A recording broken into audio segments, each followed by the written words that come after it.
Chapter 5, Humans. Even though it was dark, the air still held the humidity of the day post the storm. Nightmare squinted as more than a dozen torches burned sharply against the darkness. Many monsters were there, all wearing the same metal armor as Gerson and each equipped with spears or shields. The monsters flanked both sides of a group of 7 humans. Although not taller than Asgore and Toriel, most of them stood above the monsters. They wore leather tunics and cloaks, also armed with spears, swords, or bows. What Nightmare also noted was how similarly they appeared to one another at first glance. All with the same type of skin, patches of brown hair, and dark eyes, all except one. This one was shorter than the others, but with a round face and even rounder center. Unlike the leather garb of his companions, this human wore bright red robes with a golden trim that mimicked the pattern of flames. The hair on the front of his face was also much longer and curly, as was the hair on his head. Nightmare felt Dream's grip on his hand tighten. As the two of them stepped into the open, he could feel friction in his brother's stride, as if he might turn back around any second, ducking into the house. As their eyelights met the darkness, the gaze of the round man widened, focusing on them. No, not on them. Nightmare felt the gaze was slightly off, staring at his brother. The edges of the human's mouth curled up under his mustache, his pupils dilating. Asgore encouraged them forward a few more paces as the man made a purposeful gasp, crouching towards them. "Look at this!" he exclaimed. "Father Samuel, this is Dream and Nightmare. Dream, Nightmare, Father Samuel." Asgore introduced them, though he lacked any enthusiasm. The human's enthralled eyes glanced once at the Monster King, but returned to focus on Dream. "Beautiful, absolutely beautiful they are. Come here, let me see you," he said, waving his hands towards himself. But Nightmare didn't want to go closer. Still, Toriel let go of his hand, making him feel like he might fall through the earth itself. Dream looked up at Asgore, who also nodded them forward. Scrunching closer together, the twins took tiny steps towards the human. Nightmare's eyes dodged around, looking at the other visitors and monster guards surrounding them. They slowed to a stop halfway, but the man closed the gap by a few steps and crouched again. Without warning, he clasped his hands around Dream's face. "Absolutely beautiful. The prophecy has finally come to pass. Our God has been born!" the priest exclaimed. Nightmare could feel every one of Dream's bones freeze in terror. The humans started chattering, throwing up blessings and praises as they too stepped ever closer. "Now, hold on. Did you say a prophecy?" Asgore held up a hand. "Yes, how we have prayed for this day, that our God would come to us out of the tree and speak his will upon us. Our Lord and Savior has finally come," said Father Samuel before kissing Dream on the head. The child recoiled harshly, but the man's hands held firm as he tried to kiss him again. "Let him go!" Nightmare cried, throwing his arm around one of the man's wrists to pull it away. Dream stumbled back and fell, but quickly scrambled to his feet. Grasping for Nightmare's arm, Dream's eyelids shook with horror at the man. They both stepped back, but the man stepped forward even faster, his arms out. Dream screamed, pulling Nightmare along as he ran past Toriel and into the house. Back in the darkness of the home, their feet pounded the floorboards as Dream ducked into their blankets. He pulled Nightmare close, shaking and crying. Nightmare felt it too. The human didn't treat them like Toriel had, with consideration and care. He acted like he could do whatever he pleased. A second later, Toriel rushed after them. As she came to their side, Dream muttered into Nightmare's chest, "That's a bad man. He's a bad man. I don't want to be near him. Don't make me go outside again. I don't want to go outside." Dream. Toriel hushed gently, petting both of them on the head. "I'm sorry. I won't make you go back outside. I promise." Dream moved his arms around Toriel's neck, and Nightmare did the same. Her fluffy arms embraced them firmly. Nightmare could hear the echo of Asgore's voice arguing with the human. "We were to tell each other if anything changed about our rituals or practices. You never told us about a prophecy." The human responded, but his voice was too soft to make out the words. Still, the sound of it felt like a snake worming through Nightmare's ribcage. I would think expecting 2 skeleton children to be born out of our sacred tree would be something we should have known about. Again, the human responded, something about not leaving here without them. After a moment, Asgore stepped back inside. Toriel turned sharply and stood, shielding the boys with her body. Tori, they're refusing to leave unless they take them. You can't be serious, after what we saw them do? She shook her head. If they choose to retaliate, they could slaughter half the village with just the few men that are with them. I won't let them take the boys. Tori, please. No, Asgore, I can't let them hurt them. We don't know if they're going to hurt them. They believe they're gods. Her fur stood on end, her voice turning to a growl. Think, you buffoon. If they think Dream is their savior god, what will they do to Nightmare? Nightmare lifted his head. What did she mean? What would they do to him? Asgore's snout curled slightly as he took a huff. He swung around and went outside. As Toriel remained still, Dream stepped closer to Nightmare, hiding his face in his shoulder. Hanging his head, emotions brewing like a storm in Nightmare's thoughts. What will they do to Nightmare? What would they do to Dream? He cared more about that. He didn't like anyone touching them without asking. He didn't like anyone making Dream cry. His brother was scared, and he felt he ought to do something about that. That man should be punished. With every breath, anger boiled in his bones. Nightmare felt it fill his skull, taking over every thought. Echoes of the voices from outside spoke of arrangement, deals, and threats. He couldn't stand it any longer. Gritting his teeth, he pulled away from Dream and ran around Toriel. Nightmare! She shouted. Nightmare screamed in rage, throwing himself past the curtain. The boy ran back out onto the scene. His wrathful eyes locked with the face of the father Samuel. All that anger channeled down into his arm in a bright violet light. His wail pierced the night as he went to throw the magic in his hand, aiming for the human's head. Nightmare, no! Asgore cried, his large hand gripping Nightmare's. Blood hit Nightmare's face. He felt Asgore's other arm wrap around him and rip him back. Don't ever touch my brother again! Nightmare screamed. If you ever touch him again, I'll kill you! Asgore slapped his other hand over Nightmare's mouth. Father Samuel stood stunned, staring down at the skeleton boy struggling in the goat monster's grasp.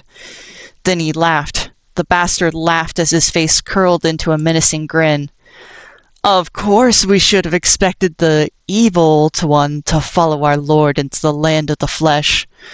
Well, Asgore, if you wish to make an arrangement, we can keep that one. If you let us take the golden one, we can be on our way without any further bloodshed. Still, Nightmare struggled in Asgore's grip. How dare he? How dare he even suggest such? He wanted to kill the human. Nightmare wouldn't let anyone take Dream away. In his frustration, his teeth bit down on Asgore's hand. The Monster King wrenched but took the pain. I think you and your kind should go. We'll arrange to talk further, but right now we're getting nowhere. Nightmare growled in frustration, feeling his bones heat up with building rage. I don't think this will go as pleasantly as you think, monster. We have waited too long for our god's arrival for him to be tainted by you. Go! Asgore roared, a snarl like a lion escaping his throat. It even caught Nightmare off guard, breaking him out of his berserk. The monster guards and humans all readied their weapons at each other. I don't give a damn about your passive-aggressive threats. We either do this the right way or no way at all. You will await my next message and we will arrange a meeting. Otherwise, you can guarantee that you'll never see these boys again. Father Samuel's face grew red-hot, his brow furrowed. Looking around at the monsters, even if the humans were stronger, Asgore could cause quite significant injury to the priest before the others killed him. Was it a risk Asgore was willing to take? As their conversation grew sour, it seemed more likely the case. With a huff, Father Samuel lifted his nose to the air and turned. You will regret this. Let's go.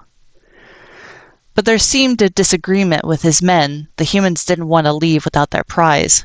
Their leader had to assure them that they would return for their god. Gerthen, make sure all of them leave, said Asgore as he lifted Nightmare off the ground. Yes, your highness, said the turtle monster, taking charge. Nightmare stopped biting Asgore as he was carried back into the house. "Oh gods!" Toriel gasped, looking at both of them. It's all right. It's not bad, I hope," said Asgore, gently setting Nightmare on his feet. The blood. Where had the blood come from? It was starting to crust into white dust as Nightmare touched his face. Asgore knelt down for Toriel to look at his hand. Where he grabbed Nightmare's hand earlier, the skin had been blasted off, exposing muscle and bleeding profusely. Asgore grimaced, gripping his wrist tightly. Toriel snatched one of the blankets, pressing it down on Asgore's hand against the floor, attempting to stop the bleeding. Her hands lifted up with green healing light. Still, crimson quickly soaked through the fibers of the cloth. At first, Nightmare was confused, but then stumbled back. Did I do that?" But no one answered. Everyone was already overwhelmed by the situation. Suddenly, Nightmare felt all the energy drain from his head. His sockets fluttered a moment as he tried to steady himself, but fell back. "Nightmare!" Dream yelped before he blacked out. The call of the rooster cried out once again. As Nightmare opened his eyes, he felt a damp cloth over his forehead. Numbness had taken his right arm. When he tried to move it, he realized it was because Dream laid next to him, clutching it in a death grip. He coughed, groaning as he used his other arm to sit up. The blood. Looking at his hands, he couldn't see any of the crimson from that night, but he could feel the dust rubbing between the joints in his hand. Dream woke, then gasped, "Nightmare!" Dream threw his arms around Nightmare's neck, pulling him close. "I'm okay, I think," Nightmare moaned. Asgore and Toriel also began to wake, Nightmare's eyes fixed on the Monster King as he sat up, bandages on both of his hands, though the left was far worse. He, too, looked back at Nightmare with eyes of disappointment. Hanging his head, Nightmare fiddled with the blankets as he heard Asgore's steps come closer. "Nightmare?" I'm sorry," Nightmare stuttered, feeling tears well at the edge of his sockets.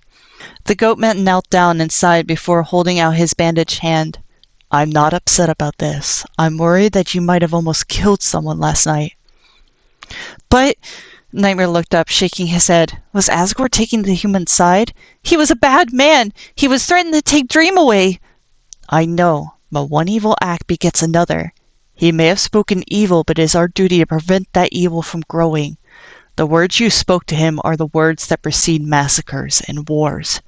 I don't wish to silence your voice, Nightmare, but your voice carries power and consequences. You must be more careful, especially concerning the humans." "I'm sorry." Nightmare covered his eyes, leaning over as Dream held him more tightly. Toriel put a hand to Asgore's shoulder. The Monster King sighed. "I accept your apology. Just promise me you'll be more careful." Nightmare's nose sniffled as he looked up and nodded. "I promise." Asgore nodded, giving Nightmare a gentle pat on the back with his less bandaged hand. Right, that's where he'd bit him. The time they spent eating breakfast felt quieter than usual.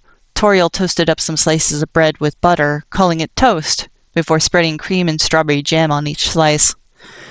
The sweetness helped Nightmare forget, wondering if their host hated him for what happened that night. "Today, why don't you two explore the town on your own?" said Toriel. "As long as you stay within the village, you'll be safe, and it will be good for you to learn some independence." "But Toriel, what about the humans?" said Dream, about to wipe some jam off on his sleeve before remembering Toriel had taught him about napkins. "All the humans left, I assure you. The town is quite safe. Sorry, I meant village. We've grown so much in the past few years, we might start calling it a town soon." Asgore scratched his cheek with a claw. "It'll be good for you two to make friends your own age," Toriel nodded. Soon enough, both of them wandered away from the house, hand in hand. A pair of birds circled above, singing a song before fluttering away. Nightmare looked back, his pace slowing. Dream took notice and turned. "Nightmare? Dream, am I a bad person?" Nightmare asked. "Huh? No, why would you say that?" Dream raised his shoulders. "Because what Asgore said, my words last night, that they spread evil. If I can make evil words, does that make me evil too?" he said, feeling his bones shake. the tears threatening to return. Dream cupped Nightmare's hands in his own. No, I don't think that's what Asgore meant. He just meant you made a mistake is all. But what if the humans try to hurt us because of what I said? Said Nightmare, the tears running down his cheeks. Grabbing the ends of his sleeves, Dream shook his head and wiped the tears away. Asgore will protect us, and so will Toriel. It's gonna be okay. It is, said Dream, though it seemed he was attempting to convince himself. Don't cry. We're gonna make friends today, and they'll protect us too, okay? Taking a deep breath, Nightmare nodded. Okay. Out of the way, losers!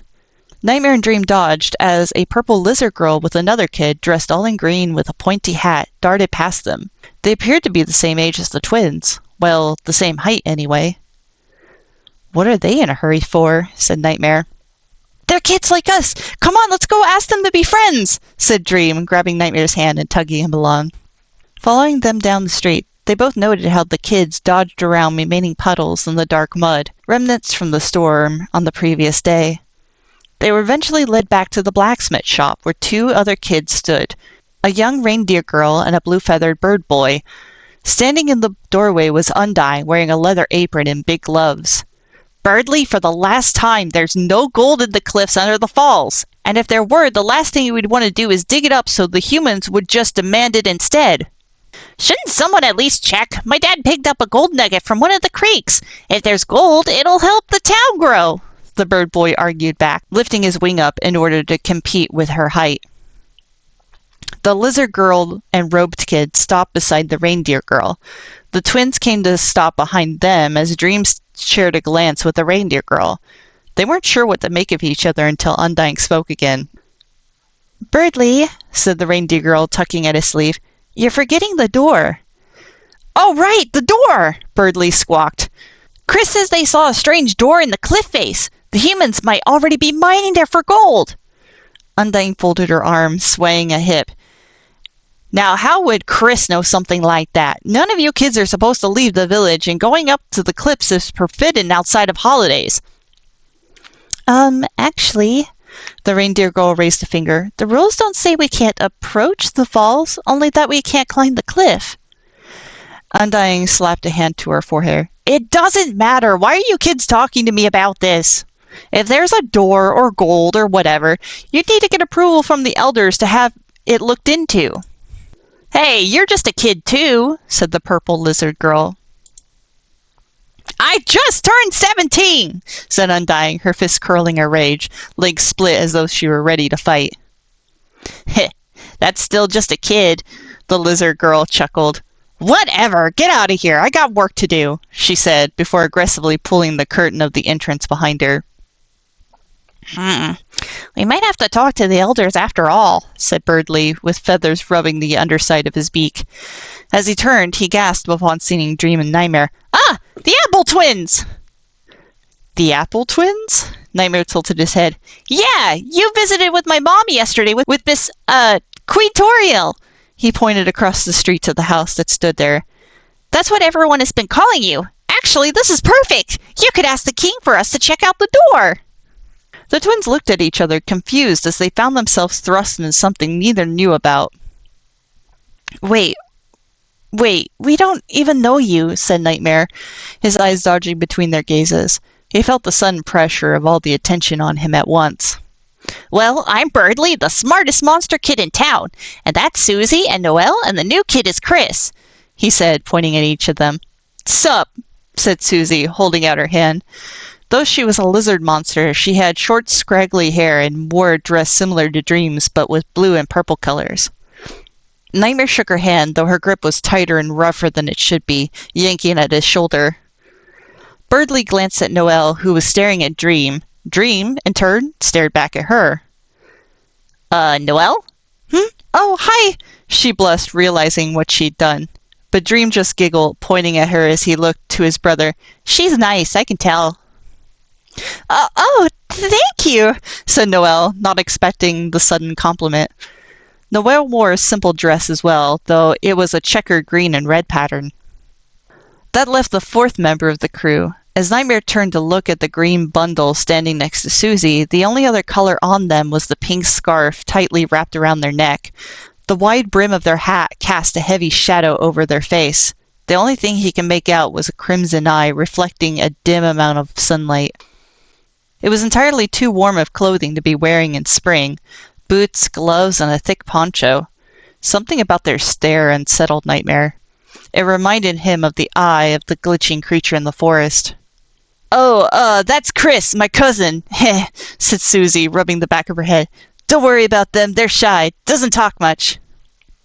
"Well, now that we are properly introduced," said Birdley, lifting his wing for attention, "may we please have a meeting with Queen Toriel or King Asgore?